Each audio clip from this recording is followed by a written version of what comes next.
All right, cool, man. So you can't see my window, and you'll see it after the fact. But I did a different background. Got a nice little notepad as the background now. Oh, like it'll show up on the video, but not here. Yeah, because you Okay. said you said that when we did the Ecamm guest interview last time, where you went to that separate link, it didn't really work that well, right, or something like that, or Yeah, you I don't couldn't do it remember. from your phone or something like that. Yes, I don't remember. But I figured it kind of went with more of the vibe of what What you this what is. you drinking? So I got a little stone today, little stone IPA. Uh, I I got Voodoo Ranger Oh, IP. nice, bro. Cheers. Cheers. These have turned into like Thursday, the old school like Thursday happy hour kind of thing, you know. We should do that. There's nothing else to do. It's kind of gotten to that point. There's nothing else to do. People are spending a lot of time on the computers and stuff. Um, but at the same time, we're seeing information kind of take that next change. And that's what I was texting you about earlier that I definitely want to talk about, at least for this entry for the 21st of January 2021, is just a recap of like what has happened most recently with information and what's happening with the war on information, and then just building some historical context into it, because that's obviously something that you and I do a good job of, and I feel like a lot of other people don't have the opportunity to have context to it, but it's important. You know, I saw a quote from Orwell this week that I thought about, and it says, "The further a society drifts from truth, the more it will hate those who speak it." And like it's like one of those things where it seems kind of fun in the political arena to actually like mock the other side as their opponent gets banned on every social media application in the United States, but uh, 2 3 years down the road it becomes an issue because now all the laughing is done and there's laws that are in place and you can't even you can't do anything about it. And that's something that we saw. I don't know how you felt about it. I think that we try to be, one of the things they're saying now is definitely just subscribe to the email list because you don't know when you're going to come off the platform. I think it's better to tell people to go onto the email list because I don't even want to depend on the platforms. Yeah. I have a feeling that anyway, Facebook is gonna keep dropping off. People are not using it as much. Everyone's using TikTok. It's being used, but it's less predominant. So I think even if there wasn't too much of this ban of speech, Facebook is dropping off little by little. I just saw the percentages of drop offs. It's pretty bad. Same thing for Instagram. It becomes a self-fulfilling prophecy, right? It's like you, and this is kind of nice about human nature, is that at some point or another people are just going to decide collectively to just not use something and to just change the service, and you don't realize how many people actually care about it until it starts happening. And we're seeing that now, like you're saying, Gab and Telegram, they all had like the most massive amount of users, like 500,000 plus people I think registered to Telegram. So all it's going to do is shift people away from these current tools. But yeah, I mean, the email list, that's why like we started with the email type of content. Yeah. And everything we've learned from online businesses is your email list is everything at the end of the day. Because if, like you said, one platform shuts you down, you have a way to bring everyone that's connected to you, all your customers, all your subscribers, over to your new website. And that's arguably why I think Alex Jones was able to kind of do his whole thing successfully. And Bingo. um, And you know and what? other It makes sense. other people from the left leaning side too. Like there's plenty of publishers now in Substack that don't work for the newspapers anymore, and they have their own email list, and they're Yeah, talking to an Glenn audience. Greenwald. I don't know if you know him, Glenn Greenwald. I He think used follow to them on work for the New Twitter. York Times and all of that, and he got fired and shit. And he's super lefty, and he's been like, "What the fuck? Like, you can't say anything bad in that tribe. You can't point out the obvious." Like he was trying to say that. There's obvious problems with Joe Biden, and as a liberal, he couldn't support the things that he stood for because he's a terrible dude. And just because of that, he got like a whole bunch of backlash, and now he's just like on a firestorm against liberals, Yeah, which is great. We need more of those. we're gonna define liberalism tonight too. But Yeah, the but true but form, right? the cool thing about him that I think is a connection is he's using Substack. We use Substack.com. Like that startup's a year and a half, 2 years old at this point, Yeah, and it's already proving to be kind of successful. Like these guys that started that company definitely understood the value of allowing people to just subscribe directly to whoever they wanted to, and not like a corporate news entity.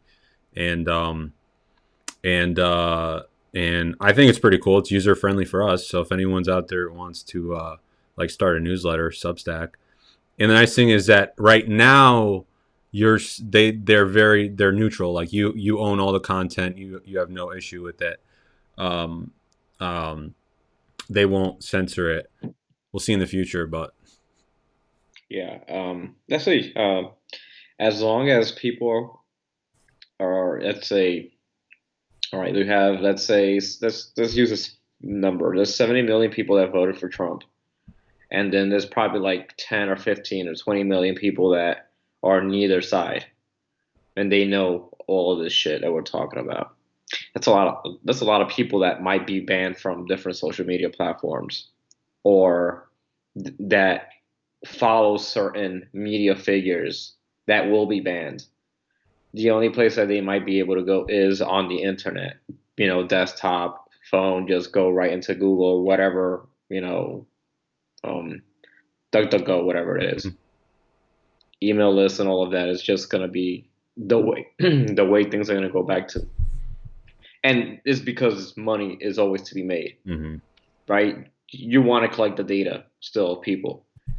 You can't. It's harder, then Google becomes like the next big issue, right? When people start saying Google, you need to start filtering and all of that shit. But if there's a lot of money to be made, Google has the power to push back.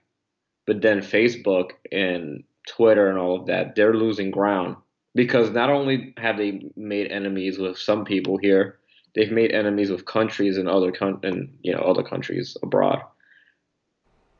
Yeah, it's it's I think it's this at the end of the day it's a lot of stuff that we've been talking about with just like this whole transition into this new age, this new epoch, into this new kind of era. Like it wasn't up until the last presidency that in like one individual could the president could cut out all of the traditional means of access to the public, like they would go through news channels, PR department. Now you can go direct person to person, peer to peer, and that's only really accessible because of the internet. Like that this wouldn't have exist this kind of issue, quote unquote, because it's a new kind of it's a new thing that would have never happened before in history. Um, but it's only allowed to happen because of this new technology that was created that we're now experiencing for the first time, and we're learning. Like people still think, I think like our minds are so short, like our time span, our time horizon for our mind is so short. We think the internet at this point is really aged and stuff, but in reality it's really not. We're still fairly new on this new technology, and we're just seeing the effects it has on humanity, on the economy, on the workforce, and now we're seeing like um, public policy. But where we go from here on out, it's going to be, you know, It's a double-edged sword, it's though, a double-edged sword because right? Because we're it's young and there's not a lot of regulation. no, And the only thing they've been talking about is putting regulation in. And then there's a small minority, or maybe it's larger than a minority, but that are fighting to keep it unregulated. But it doesn't seem like that's the case. When you have monopolies, there's no way of breaking these monopolies up, especially since they favor, like the current government. They favor the current government. They're not gonna get broken up into pieces when they're, in their pocket, right? right. Who's gonna break up Facebook and Instagram and Google and Twitter? Who's going to break them up if they're towing the line? Oh, this is what like why this thought that big tech is now, a part of big government, right? This whole revolving door that went from DC to Wall Street is now going from DC to Silicon Valley. Um, and and that's the new thing. That's the new part for people, though. And I think it's important that these conversations are talked about because, like, as we have seen in history, times when governments do always come to a point where they have to increase a power grab for whatever reason that's going on in history. But when it's a slippery slope when it starts once, and now you start to see it being weaponized, which is really interesting. And if you set these regulations now that don't allow people to communicate, that future is it's not very good. But it goes back to Orwell's statement, though. At some point or another, people are just not going to listen. They're gonna do whatever. But I have a belief that the internet going forward in the future, like what the best thing about it is that it allows the average individual, no matter how big you are or how small you are, how wealthy you are, where you are in the world, you have a platform and an ability to reach anyone in the world, and that's very empowering. That's why, like, I do say, like, at least on the bright side, we do have like the blockchain technology and some cryptos and stuff. Is that if we're gonna go there to a more connected age, anyways, especially with this whole digital transformation, at least maybe there's some tools that exist now that allow us to keep using the internet for good and empower the person and kind of take away some of the power grab, because I think that's really all we're really seeing right now, power grab. What are your thoughts about what Janet Yellen just said about cryptocurrencies and cracking down on them now? She just said that. I think today or yesterday. Yeah. So she said, all right. Yeah. So she said that they'd have to review it because Bitcoin's used for illicit activities. And we'll start by saying, I'm just like, it's amazing that there's a separation between the federal government and the Federal Reserve Bank, yet the old Federal Reserve chair is now the head of the Treasury. So, there's that. And then I think that I saw a statistic on Twitter that is definitely true. In the last 10 years, banks have paid 300 billion worth in fines and fees to the U.S. government for money laundering, for drug-related activity, for criminal activity. We know that HSBC had laundered money for the Sinaloa cartel. That's a tax, man. And it's so The problem with Bitcoin is that how can you tax a non-centralized system, right? If HSBC, they could operate doing what they do. They've done it so many times. It's not like that was the first case. There's been multiple cases of them laundering money for the mafia and the Sinaloa cartel and other cartels. But, they pay it and then they get a large sum. Now, Bitcoin can't do that with, you can't do that. There's no way that you could go to it's not an organization. It's decentralized. So you can't tax it. I call it a bribe, legalized bribe, right, which is a fine, right, a criminal fine, whatever you want to call it. It's just fucking tax. Yeah, you can't do that with Bitcoin in the same light. So there's a disincentive to decentivize. Yeah, the same light. That's a large number, right? When you say $900 billion. You know what you could do with $900 billion? You could fight 2-3 wars with that. Yeah. You could fund a nice war. Yeah. It's a lot of money. So the point is that it's like, she could say whatever she wants to say. The central banks can say whatever they want to say. Christine Lagarde was saying what she was going to say. Said, she was talking bad about it last week.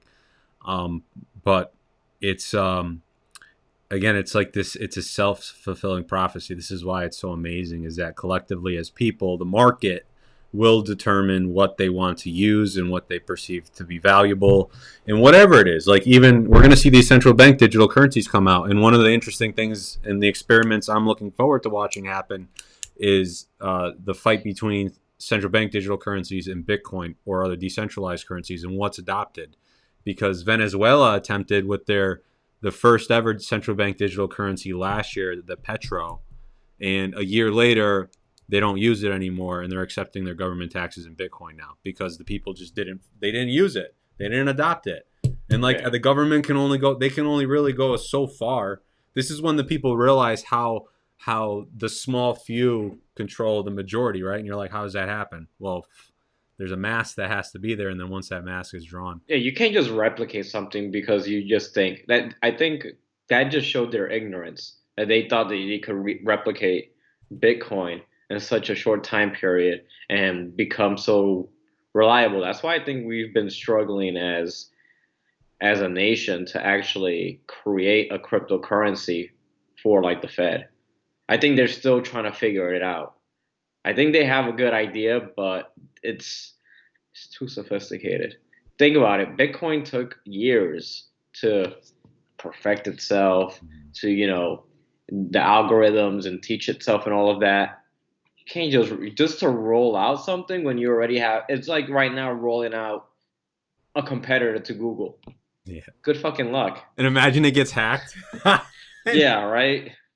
This is the, and Like, then that's the issue with like the fact that we have never been able to keep, like, technology's never been really a hundred proof on the security, and that's why humans don't really trust technology at the end of the day. Still, it's because what if there's a hack? And we've learned that's because like everything we've tried to do in the past hasn't worked. The back doors don't work. All of these like all of these like tools that they put into the software that they say is we do it to make sure that it's safer. It's just never safer because then there's a door there and someone's going to figure that out. So I just imagine if like a central bank digital currency got hacked first. Maybe they're waiting. Maybe it's just a waiting game. Like maybe they have it.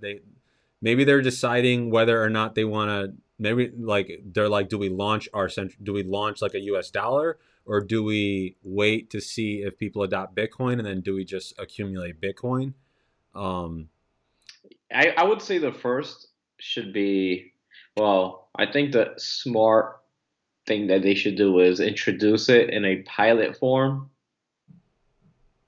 and in small quantities, like a type of stimulus, right? Like another stimulus, right? Let's say they were to do a third, right? They're gonna do a 1400 or something like that. mhm. But let's say they do another one, and they only say, look, this is the only way you have to get a digital wallet with the government, and you will be deposited this amount, and you could only use it like this. But then you have to form a system within merchants, government, all of that to be able to use this right new form. Mhm. And then that could be more of a test and a pilot for people like you and I in society, right?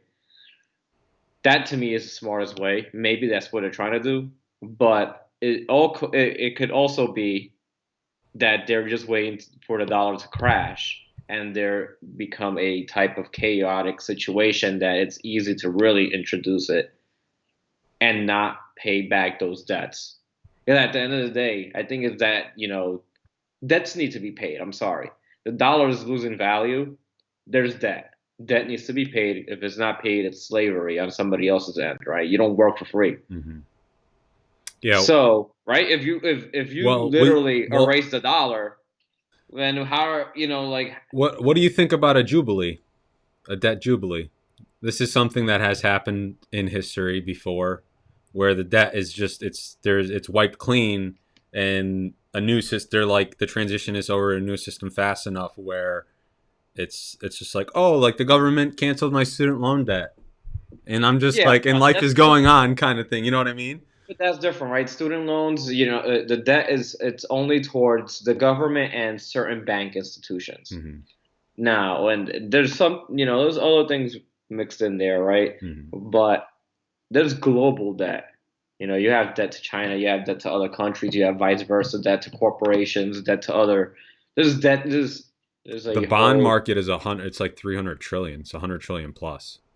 A lot. exactly. Yeah. You can't forgive that debt Yeah. because then somebody's gonna get pissed. When somebody gets pissed, that's when issues become bigger, right? So I don't think that would actually happen when we have the situations we have going on right now. Like China would like their money back, I'm sure. I'm sure that they're not going to be okay with the United States to be like, hey, that's it. We're clearing this debt.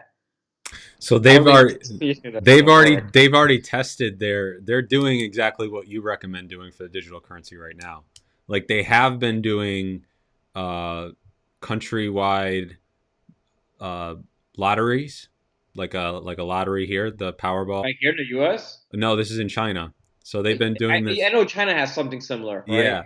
So they have, but my point is that like what your recommendation is they've already done it. Like they're like that's why I'm wondering if the US is they're trying to prepare as fast as they can, and then the first nation to actually pull the trigger and actively roll out a digital currency big enough, like maybe China, um, then it's like game on. If you don't have if you don't have a competitive system that gets rolled out at the same time, um, or you don't, or you haven't formed enough of an alliance with other countries.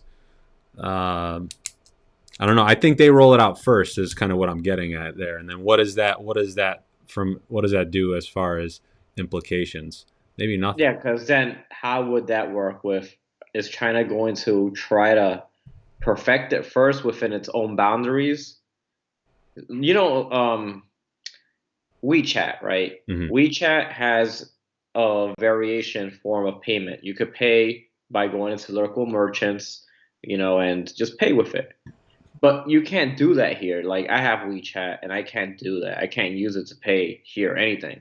I have to have the one in China. Mm-hmm. And I think even Japan allows that feature with WeChat. Not too sure, um, but see, within China, WeChat works. Will that cryptocurrency be only for within the locality in the meantime, or will they go ahead and try to mimic what fiat currency is? How fiat, you want others to use your fiat and all of that. I'm sure that's probably what you want. You want people to use your crypto, maybe. Um, but with that comes the risk of conflict and all of that. I don't Yeah, know. there. I'm trying to figure this out. So I mean, like it's definitely the market value because the reason why the dollar is reserve currency at the end is because it's the currency that has the most investment in it. It has the most nuclear weapons back Yeah, in it. That's what and it is. oil, right? The petrodollar. Yeah, the Um, biggest army. yeah, but this brings up a good point on why this transition would be so there's the idea that there would be conflict there because when you switch the reserve currency of the world, you're agreeing to give up a certain amount of power. But what you brought up that's interesting that sparks an idea is, this idea of like tribalism and, people being, again, governments changing, what that looks like today. And, you know, if there's certain countries or areas of the world that only accept a certain digital currency because they have the tools to make sure that people pay by their cell phones and everything, whatever, then maybe you just don't travel there and you only stay in the segment of your world where it's like they accept your money right now. Almost like the colonies, the original colonies of the U.S., how they all had different colonial money, all the states had different money, and really based on what state you went to, you had an exchange rate on like whatever the prevailing money was. But that's what's been so fascinating about this whole transition is it really is its history, its cycles, its human psychology, it's experiments because it's digital. But at the end of the day, it is like running everything that I feel like we're seeing right now. Like especially with the societal conflicts, we've been covering a lot of this stuff over the last year and a half, and like you see the progression as it goes on, and when people are struggling economically as a whole, no matter what, there's bound to be issues and conflicts, and we're really at that point now where the wealth gap is getting so bad that you would expect it. It's become normalized now, conflict, but it doesn't get better until you're in a form of money that allow people to just save for the future. Unless they get something back, like they're going to keep it up. But it's that's a good thing about like the digital content though is that you are able to kind of voice your opinion kind of going back to the original topic that we were talking about with the war on information, is no matter what, like some people think that like they get comfortable with the centralized source of information, but when you're able to get content from a bunch of different sources, you should be able to, the market should be able to decide what's actually real and what's not real. And like That's if there's a free market. right. And honestly, I don't think a free market is ever to exist again. I really don't think. I think the idea of free market, I think that has died many, many years ago. I think we wish that there is a free market. The fossil. Yeah, it is a fossil, and people can say whatever they want, but Plug it. in a capitalist society, honestly, a free market, you can't have it. Not when you have a system that can support corporatism. That what that creates is it creates a force that could manipulate, what people think as a whole. So, I think we would like the whole idea of that free market could dictate those types of things, but I think it comes down to not free market, more of just education. Hmm. Because if we try to rely on free market, it's never going to get there. Because we already have a monopoly. Yeah. We have a monopoly, and big tech and the banking system. You have monopolies in so many things, and they dictate every little thing. Look. We could talk vaccines Yeah. right now, and there's a monopoly with that. But allowing the free market to come in though is a better option because, like you said, um, I think that more people have the ability to. There's more innovation that happens, and then when there's more innovation that happens, there's more advancement. And what looks like again is a good idea in the beginning ends up clogging the pipeline down the line. But even with vaccines, like that's why there was such a big push, is that if it's a global effort and everyone's on board, then you get those advancements. But these corporate interests and And government interest, right? Because it's a you don't see disguise. Chinese vaccines being given out here in the United States or the Russian one. Well, it's the competition that exists right now, right? Is it? Because the only ones you Right. could get are two. Ah, You this. can't get any other ones. But globally, though, isn't it like who's gonna adopt whose vaccine right now? Just the same way as weapons. Hmm, Who's going? Are you gonna buy an F-35, I see. or are you gonna buy a MiG? Are you gonna buy an AK or are you gonna Are buy you gonna buy an M16? 16? I It see. comes down to that. That's not free market. That's Yeah, more of power play. yeah. That's when you got huge, powerful interests that are pushing for other agendas, and that's why that's my philosophy that free market has been dead for a long time. I think we have an idea, we have flavor of a free market. It's like China. China is communism up to a certain extent, but it's super capitalist.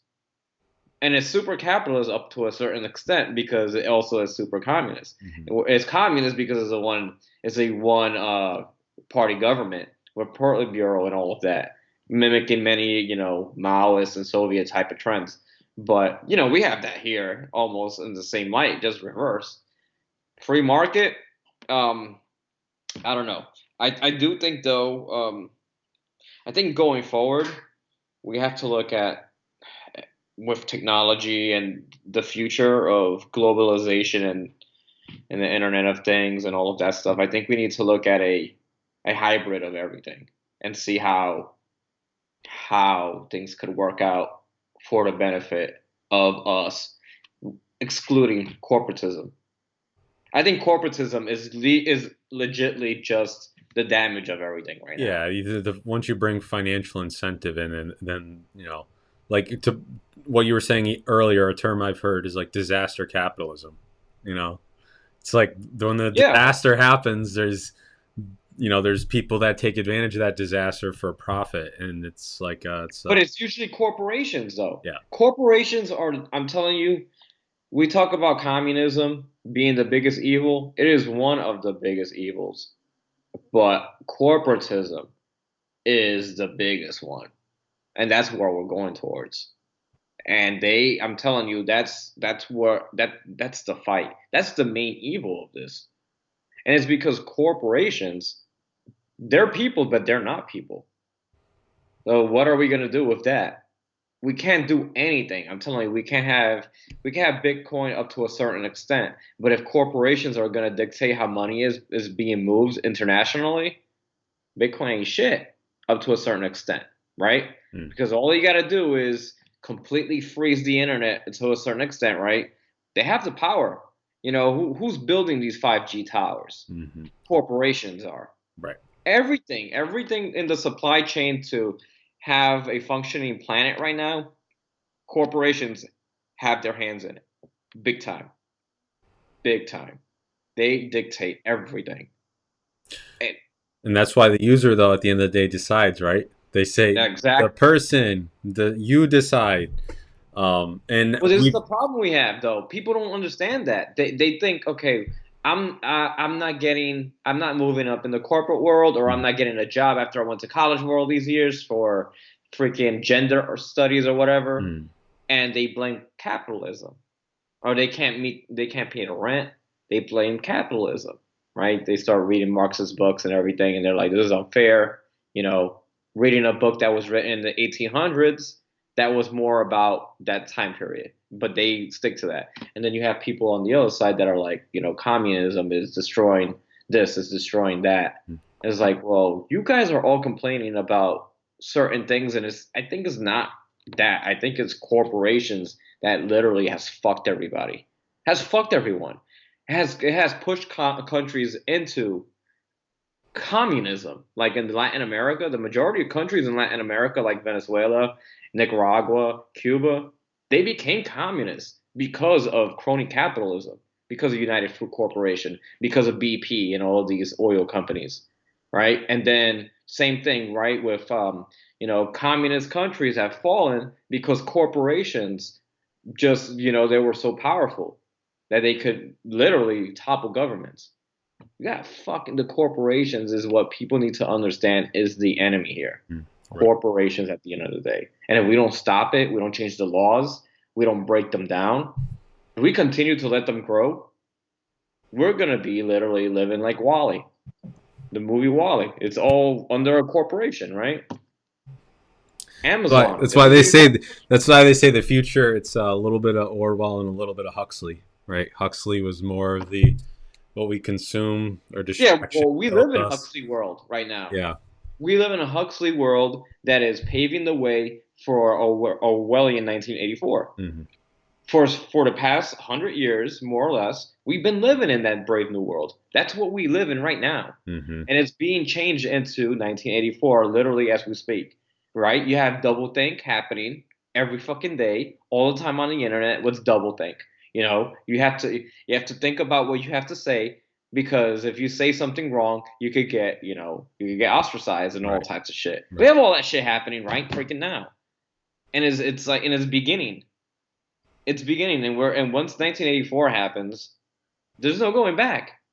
I don't believe that you could just take down. If you can't take down a smaller government or a government system, you can't take down a whole totalitarian system like the Empire and fucking Star Wars, the Federation. Go fucking luck. Well, if you've been listening to us, you've actually probably profited from the gold, the silver, and the Bitcoin by now. But no, I hear you, and it's it's this is the struggle that I think we're going to see ultimately is the haves versus the have-nots, the people versus the state, and and and and I think people can sense it too, you know. And at this point, though, the average person, we always say, what you try to prepare yourself as much as you can financially. You try to have alternatives to the system. You try to not rely on what other people say or do, because at the end of the day, you're responsible for yourself. And and and then you just ride it out. And that's why a lot of people like Orwell and Huxley wrote what they wrote, but when they were going through those experiences that gave them the inspiration to write those uh, books, they couldn't verbally vocalize what they were seeing to others because they would have been called out in society. I think like Orwell was from the UK, or was it something Yeah, he like that? lived in Yeah. the UK, And and he the had. communists were looked at as favorable in Hmm. society. You know, the labor union there, they were making strides in government, and actually Orwell was a communist. He loved the idea of it. He loved communism up until he started to understand a little more about it, and then he was like, wait a minute. Then he really started to see, he was like, this is the totalitarian system that is literally, taking away freedoms, and he saw the evils of it. And he only understood that because he started to see that people became romanticized with the fact of how the Soviet Union didn't really have a Great Depression.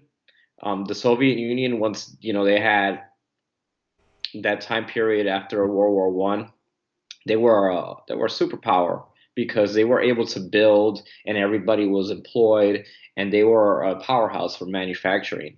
And so the whole world saw them as like, wow, look, the United States and all these other capitalist nations are failing Yeah. because of capitalism, right? That was the idea. We have So our job in the factory. We have our house next to the factory. Life is yes, good.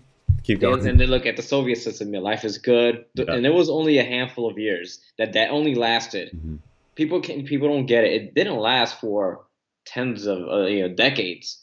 It was literally like 15 years, or less than 15 years of it was doing well, and then it collapsed in a way, and it became very Stalin came in. Stalin was just terrible as it is, but the thing is that Orwell saw all this, and he saw how in England the young people were enamored with it. And it was similar to what was going on now, that you couldn't say certain things because you would get in trouble. You would get ostracized or, persecuted if you said anything negative about communists, even in England, excuse me, in London. And so he didn't like any of that. And then, he created that book. But he shows us the dangers of when that's why he also wrote Animal Farm. Hmm. Animal Farm is exactly what his take of how a normal nation, it could be, capitalist or whatever you want to say. Even before capitalism, everything was capitalist. Everything has always been capitalist. I don't give a fuck. Even the Roman times, it was always capitalism, Hmm. right? You've always had merchants Yeah. doing free trade. Yeah. There's always been that Yeah. system, right? Hmm. So Animal Farm just shows how it could easily go from bad to worse because of abuses from up above. And that's why a lot of communist nations become powerful because of certain types. Like right now, you could say tech and banking could be a reason why this country could go into communism, Hmm. right? Because of the haves and Right. have-nots. Look at Right. San Right. Francisco, look at New York. And then this is what's happening right now. Antifa, they could do whatever they want and they won't get in trouble, It's right? interesting because they now have the psychological tool to aid them. You know, Yes, that would exactly. be the And difference. so this happened in the 1930s in London. Hmm. You couldn't say anything bad about the Soviet Union or about the communists that were in London that were the same thing as Antifa.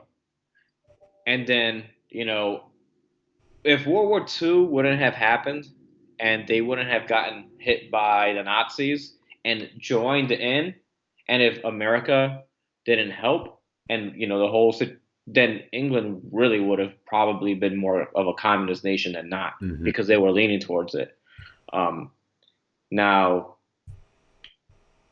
I just lost my train of With thought. so now, but adding on to that, then let's switch over to the idea of fascism, then, because this is the same time period we're Oh, talking bro, about. thank you.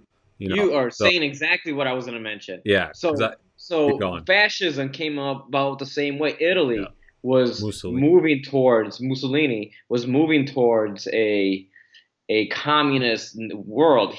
Mussolini was a student of communism. Hmm. He studied Marxism. Yep. He was one of those. He said it like that. He was enamored with it, and Italy was moving more towards a communist Soviet type of situation. Hmm. Now, Mussolini started to move up in the ranks, and then he became all powerful, and he introduced his own form of communism. Once he became powerful, he saw how easy it was to manipulate and become corrupt, that he molded it more towards what he thought would work best. And it was literally, what fascism is, you take all these corporations, have them, you have them work like a corporation, and you're pretty much, you own it all. No different than dictatorship. Right. That was fascism. Fascism is more left than right. And I'm Yeah. not trying to defend the right here, but fascism came out of communism. Hmm. Same thing with Nazi socialism. Socialism. It's that's so you got Marxist communism, you got Nazi socialism, and you got fascism based off of like Mussolini and what he believes. All of that is left. That's all leftist. You just have some that has nationalism in there and some that don't. It's interesting how like all these different schools of thought on governing, because they're just different, like different people that came up with different governing structures, Yeah. have always battled against capitalism, though, free market capitalism, real capitalism.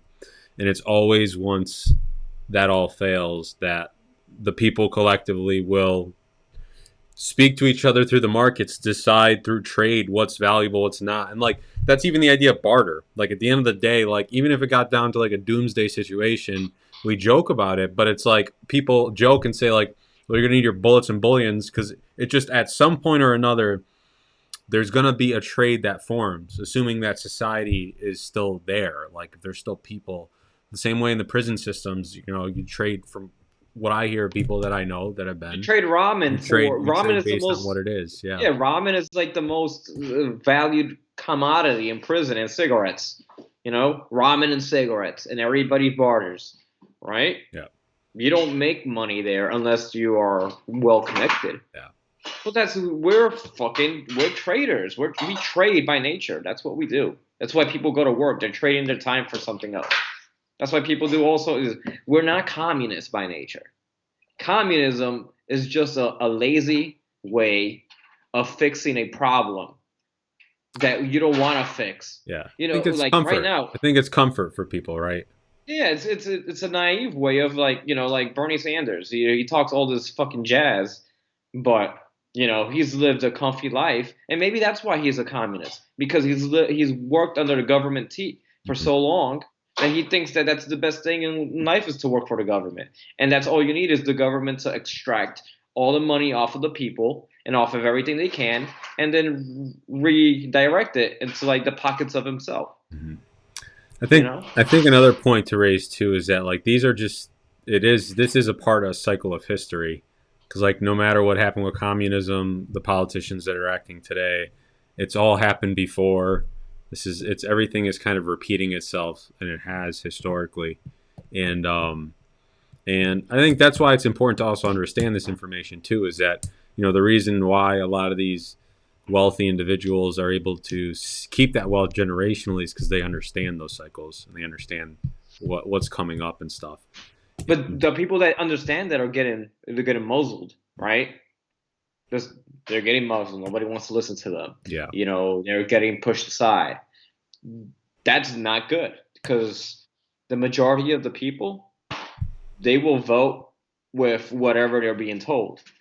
And if the channels are controlled by 5 corporations or 3 corporations, and they're feeding them something that is a total lie, which we've seen for the past I don't know how many years, then people that actually look, Ron Paul, man. Ron Paul's a good fucking he's a great person with great ideas. And the whole time he was always talking about we don't need these wars. Mm-hmm. Let's take care of our country. Let's fix our infrastructure. All these things that make sense. I think everybody, every time I drive down the street, what pisses me off is the freaking potholes. That right there, when I hit a pothole, all I think is infrastructure. Any politician that tells me that they're gonna fix the infrastructure, I'm giving them my vote. That's the way I would think, right? That's the way people think. But people like him, ostracized. Mm-hmm. People with actual knowledge, the facts, ostracized. If you're in college, tenured professors are being ostracized. Oh, Tenured. Yo, we all Yeah, had that professor. We're like, oh, you're only here because you're tenured. yeah, but you know what? Being tenured was a way to protect the professors so that they could teach whatever they wanted to and be in and without being fired and getting in trouble. Like if you're tenured, you could teach however the fuck you want. We had professors like that in CCSU, like the Professor Kunko. Remember him? No. There was a bunch of them, but yeah. Well, it was Professor. He used to say crazy ass shit. Like, yeah, like they would try to get him in trouble for the crazy shit he would say, and he's still teaching, you know. This is why free information is important, though, right? Freedom of Exactly. information, and Well, protections against being you should not get ostracized for saying the truth. I think there's gonna with this though. I think there will be these tools, these decentralized tools that come out that like are gonna just allow people to filter better. I think like if the people really knew all the information, then you would probably decide for yourself. But they don't exist right now because they're centralized and they're all controlled.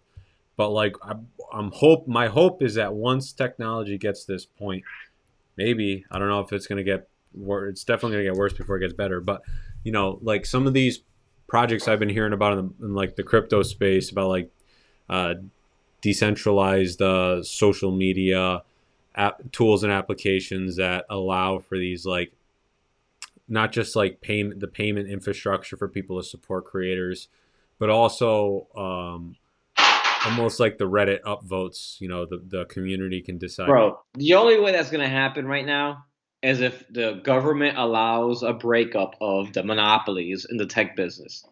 I understand that. I know this ain't gonna be 2 years out, but like Do you think that's gonna happen? Do you really think? Look, we gotten up to the point that they've become so powerful. We had come on. You cannot tell me that you didn't know that this could have happened 7 years ago with the internet. That Google was getting too big. We all knew this, and we allowed it. We all. How many years have we been talking about internet? About protecting the internet and letting let it be free right. and non-manipulated and not restricted. This debate has been going on for years, and we've been going further away from free internet to like a totalitarian form of internet. So, but this is in the short history, though. Even one lifetime might be short. You know, I hope you're right and I'm wrong, but I it's feel gonna. like I mean, if it I like feel like I'm gonna be more I'm right. thinking even the Matrix, you see these guys like 300 years down the road, like somehow there's these neural networks that exist, and you're right. I mean, we as humans, Elon says it himself, like we are the neural networks, right? We feed the neural networks. Yeah, Um, and what happened in the Matrix? Nobody wins. Yeah, you're right. This is right. This is true. Hey, but at the end of the day, I think I wore a special shirt today for this reason. Chill. Gotta chill. My boy Chill Shump out there. That's Um, cool. yeah, man. So I think that's it. Right now we got like obviously it's this war against information. We're gonna obviously these tech CEOs have let us know we're gonna see more of this kind of censoring, but it's just important for people to have context behind the conversation. And I think this is the turning point, though, for the diary historically here. I think that what the events that happened overall, all of them, the last 2 weeks, it's a big shift because now we're seeing the actual deplatforming at a larger level now. So we'll see what the future is going to bring. Yeah, let's keep fighting against the corporations if we can. All right, man. So again, if you're watching at this point, definitely subscribe because you never know what's going to happen and you never know how they're going to filter people. So that email subscription is the best way to keep with it. And we're going to keep doing this because I think we've determined that there's really not too many people documenting this in a chronological order from a tech perspective. So Substack, check them out. All right, man. We'll see y'all next time. Peace.